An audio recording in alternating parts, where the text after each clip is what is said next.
কাজ বান্দার, সেই কাজ, যেই ভালো কাজ, যেই ইবাদত, যে আমল বান্দা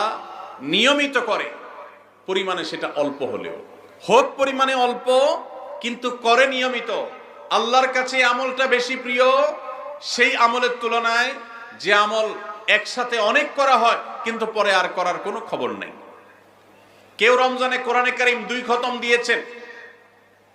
মাশাআল্লাহ, কেউ 3 খতম দিয়েছেন, কিন্তু রমজানের পরে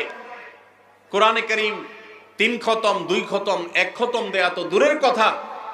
পরবর্তী রমজান পর্যন্ত আর কোরআনটা ছুঁয়ে দেখা হয় না, খুলে পড়া হয় না, তেলাওয়াত করা হয় না,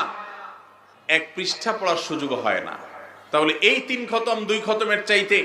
রমজানে কেউ যদি 1 খতম কোরআন দেন অথবা তার চাইতে কমও কোরআন তেলাওয়াত করেন, কিন্তু রমজানের পরে সেই কোরআন দিনে হয়তো 2-5 পারা পড়তে পারেন না,